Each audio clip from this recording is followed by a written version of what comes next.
Hello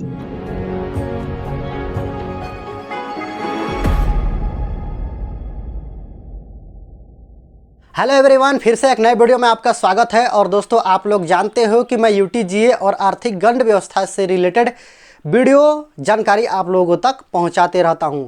दोस्तों, लोगों की आवश्यकता पूरी करने के लिए एक बहुत बड़ा चीज़ है जिसे हम लोग पैसा कहते हैं। पैसा हो तो हम लोग कुछ भी कर सकते हैं दोस्तों।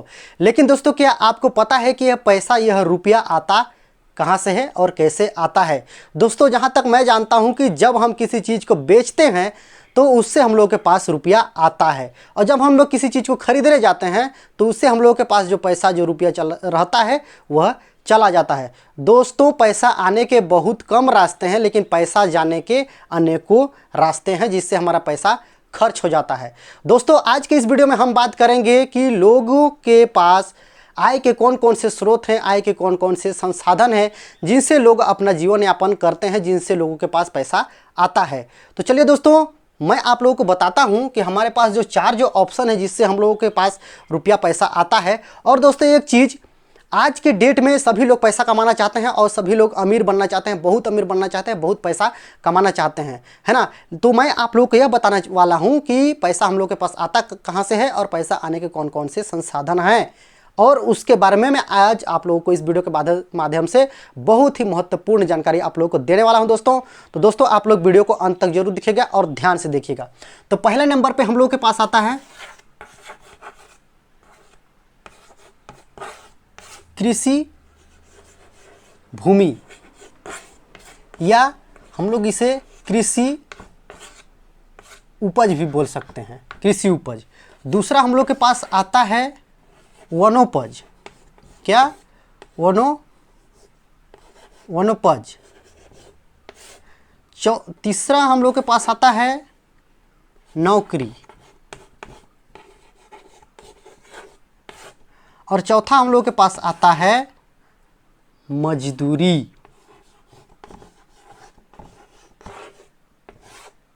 दोस्तों, ये जो हमारे पास जो आय के जो चार संसाधन हैं, आय के जो चार स्रोत हैं, इनसे हम लोगों के पास पैसा आता है और इनसे हम लोगों का जीवन यापन चलता है। लेकिन दोस्तों, क्या आप लोगों को पता है कि यह जो चार संसाधन हैं, चार जो हमारे पास जो आय के जो स्रोत हैं, वह घटते क्रम में है और यह हमारा अस्थायी समाधान है।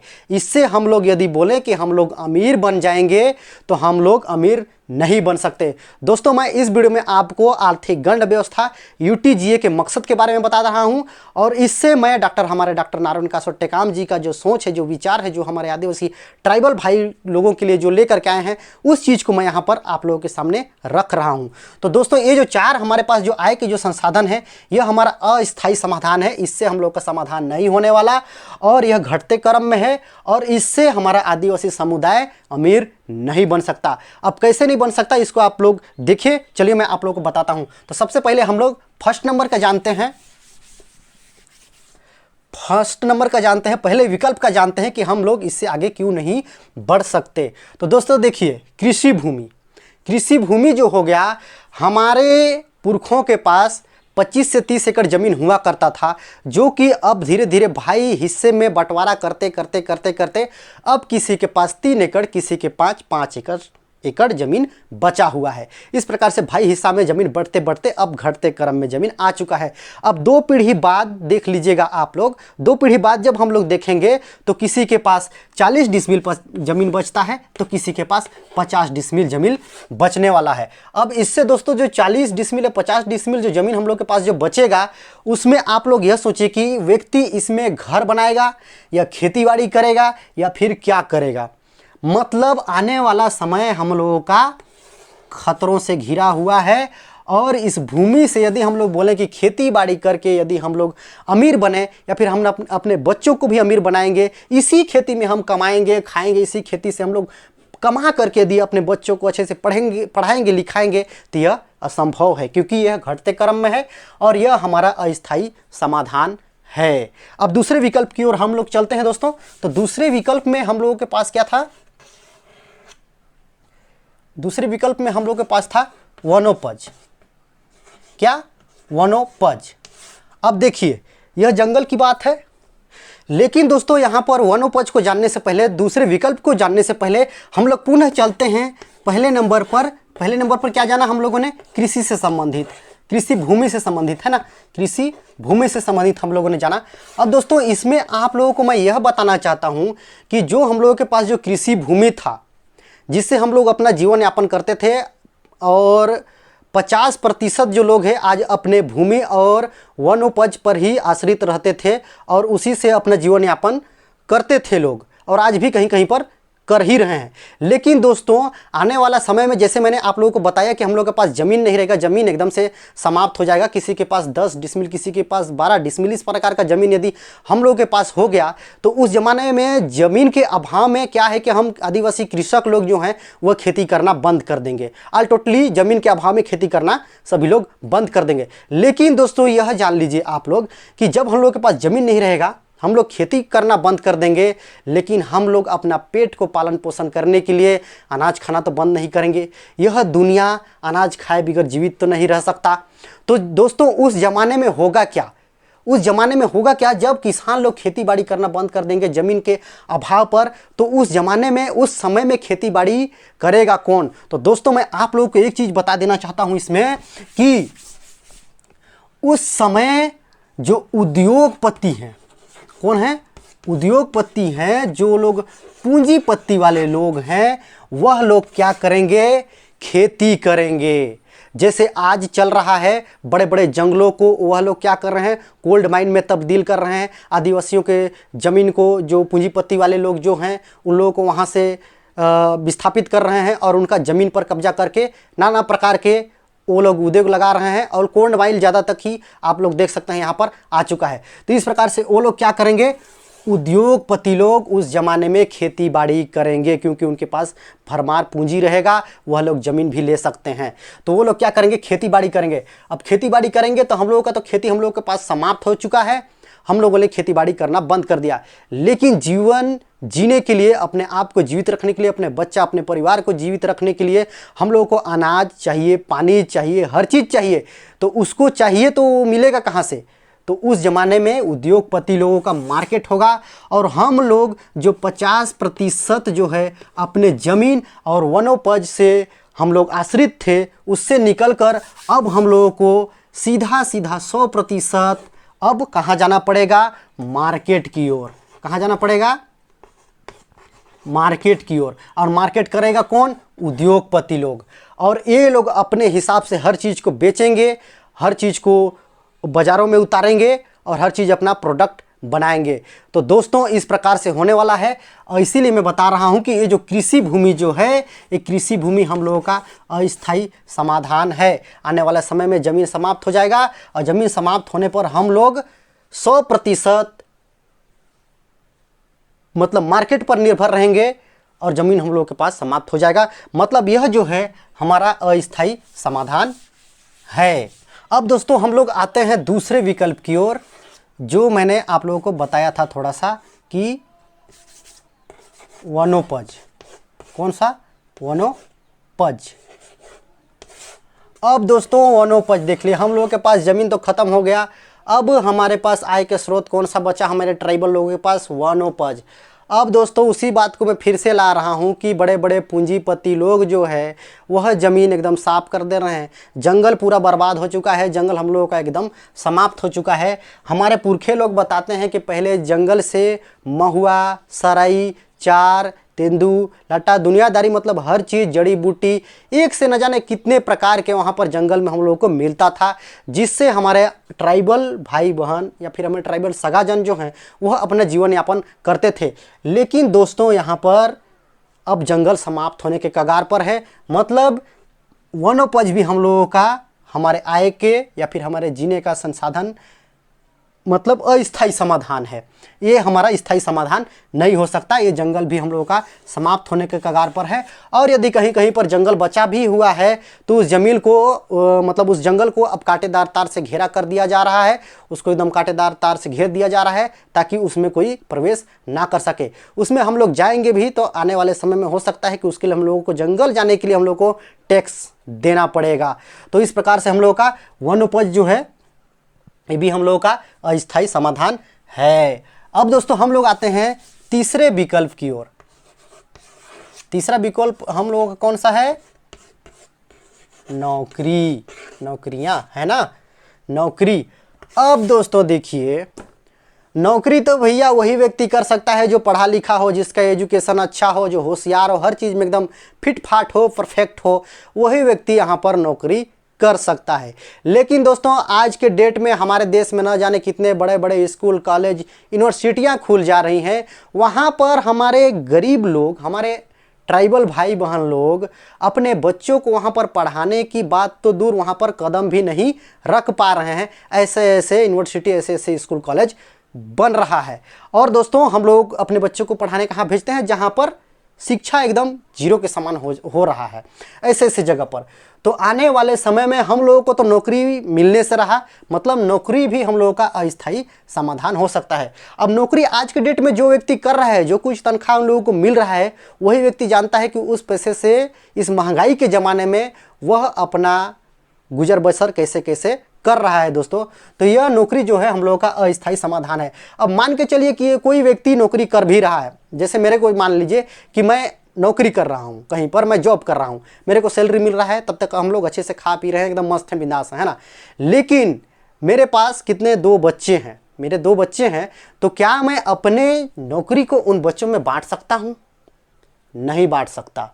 नौकरी अपने बच्चों में हस्तांतरित नहीं किया जा सकता। कुछ वो नौकरियां ऐसे होती हैं जो कि नौकरियों को अपने पुत्रों में उनके पुत्रों को दिया जाता है, लेकिन अब ये भी समाप्त होने के कगार पर है। मतलब नौकरी भी हम लोगों का अस्थायी समाधान है दोस्तों।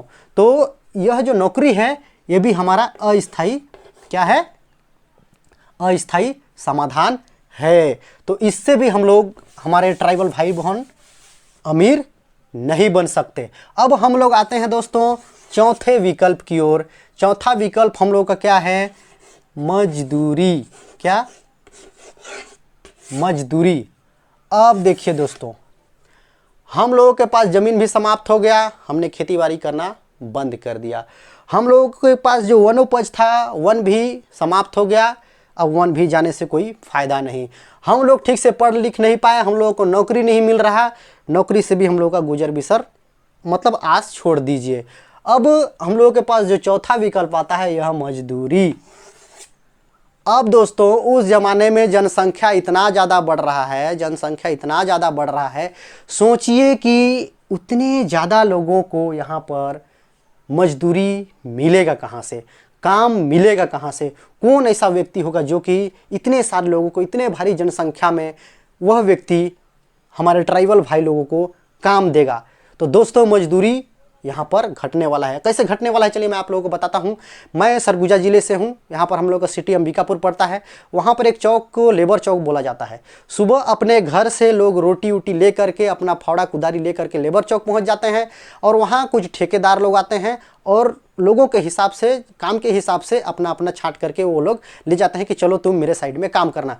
कुछ लोगों को वहाँ पर काम नहीं मिलता, उदास होकर के वह घर में वापस आ जाता है। लेकिन घर में वापस आता है और वहाँ पर उसका चूल्हा जो है शांत पड़ा हुआ है, उसके छोटे छोटे बच्चे हैं, उनको पालन पोषण करने के लिए उसको दोबारा दूसरे दिन फिर जाना पड़ता है, फिर से काम नहीं मिलता, फिर उसको वापस आना पड़ता है। ये मैं अभी की बात बता रहा हूँ। तो आने वाले समय में सोचिए, आने वाला समय कैसा होगा जब बहुत ज़्यादा मजदूर हो जाएंगे, हर चीज़ मतलब कहीं भी काम नहीं मिलेगा, तो मजदूर इतने ज़्यादा हो जाएंगे।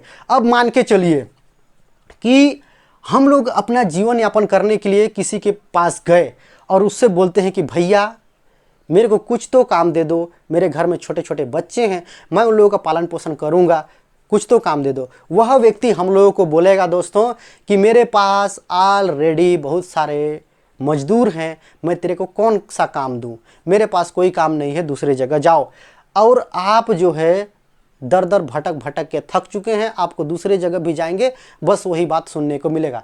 बोलेंगे भैया मेरे को कुछ तो काम दे दो। वह व्यक्ति बोलेगा कि ठीक है मैं तेरे को काम देता हूं, लेकिन दिन का दूंगा कितना? 100 रुपया। और अभी के डेट पे कितना मिल रहा है लोगों को? 250 से 300 रुपया अभी व्यक्ति कमा रहा है ना। लेकिन उस ज़माने में क्या होगा कि वह व्यक्ति बोलेगा ठीक है मैं तेरे को काम देता हूँ, लेकिन तेरे को मैं दिन का 100 रुपया दूंगा, करना है तो कर, नहीं तो तू दूसरे जगह जा। फिर उस समय आप क्या करेंगे कि अपने बच्चों का पालन पोषण करना है तो आपको वहाँ पर मजदूरी करना पड़ेगा। आप दिन भर काम किए, आपको 100 रुपया पैसा मिला, 100 रुपया ले करके आप फिर कहाँ गए? पूंजीपतियों के पास, जो उन्होंने अपना जो दुकान, जो अपना मार्केट खोल करके रखा है, वहाँ गए आप लोग। वहाँ पर आपको पैकेजिंग किया हुआ, क्या पैकेजिंग किया हुआ आपको 1 किलो राशन जो है कितने में मिलता है? 100 रुपये में मिलता है। उस ज़माने की मैं बात कर रहा हूँ। कितने में मिलता है 1 किलो राशन? 1 किलो चावल 100 रुपया में आपको मिलता है। अब 100 रुपया में आप लोग राशन लाते हैं, अब उसको आप लोग घर में ले लाइए, और घर में लाना है, फिर आपको उसको बना के मतलब बच्चों को खिलाना है। लेकिन दोस्तों 100 रुपया से तो आप चावल लाएंगे, उसके लिए नमक चाहिए, हल्दी चाहिए, मिर्चा चाहिए, पाउडर चाहिए, आने वाला समय में हम लोगों को पानी भी खरीदना पड़ेगा, पानी चाहिए, घर का बिजली बिल पटाना है, घर का बिल पटाना है, बच्चे को पढ़ाना है, लिखाना है, कपड़ा लता, मतलब हर चीज़ को ले करके चलना है। तो क्या 100 रुपये से संभव होगा? आज के डेट में 250 से 300 रुपया मजदूरी रेट है, और उस ज़माने में हम लोगों को 100 रुपया दिया जाएगा। क्यों? क्योंकि लेबर इतने ज़्यादा बढ़ जाएंगे कि हम लोगों को काम नहीं मिलने वाला, तो थोड़ा से थोड़ा पैसे में भी हम लोगों को काम करना पड़ेगा, और महंगाई आसमान छूते रहेगा। तेल का मत पूछिए, अनाज का मत पूछिए, कपड़ा लाता का मत पूछिए, बिजली का बिल मत पूछिए, पानी का रेट मत पूछिए, हर चीज़ में एकदम आग लगा होगा। तो क्या हम आने वाले समय में मजदूरी करके, जो आज के डेट में भी लोग मजदूरी कर रहे हैं, मजदूरी करके भैया अमीर बनने का सपना छोड़ दीजिए, आप लोग अमीर नहीं बन सकते। तो ये है हम लोगों का चौथा विकल्प, जिससे हम लोग अमीर नहीं बन सकते। और चौथा विकल्प क्या था? मजदूरी। तो ये है हमारे आर्थिक गंड व्यवस्था और यूटीजीए का प्लान, जिससे हम लोग आदिवासियों को गरीबी के दलदल से अमीरी की ओर ले जाना चाहते हैं। क्या आप भी अमीर बनना चाहते हैं? तो आपको इन जो मैंने जो 4 ऑप्शन बताया, इसी में से व्यक्ति आज भी अपना जीवन यापन कर रहे हैं, लेकिन ये हमारा अस्थायी समाधान है। तो हम लोगों को स्थायी समाधान की ओर आने की आवश्यकता है। दोस्तों, हम लोगों को जागरूक होने की आवश्यकता है। सगाजनों, तो हम लोगों को करना क्या है? अब हम लोगों को 5वें विकल्प की ओर आना होगा, जिसका नाम है उद्योग और व्यापार। अब दोस्तों, यह उद्योग व्यापार क्या है और कैसे करेंगे जिससे हमारा ट्राइबल समुदाय जो है आगे बढ़ेगा, उद्योग व्यापार करके हम लोग अमीर बनेंगे, तो इसके बारे में मैं आप लोगों को नेक्स्ट वीडियो में जानकारी देने वाला हूं। और यदि जो मैंने अभी आप लोगों को जानकारी दिया, वह जानकारी आप लोगों को अच्छा लगा होगा, तो वीडियो को लाइक करें और ज़्यादा से ज़्यादा शेयर भी करें। और यदि आप दोस्तों मेरे चैनल पे नए हैं तो चैनल को सब्सक्राइब जरूर कीजिएगा। ठीक है दोस्तों, मिलते हैं यूनाइटेड ट्राइब गंडवाना एसोसिएशन से रिलेटेड, यानी यूटीजीए से रिलेटेड अन्य महत्वपूर्ण जानकारियों के साथ अन्य वीडियो में। तब तक के लिए बाय बाय दोस्तों, जोहार।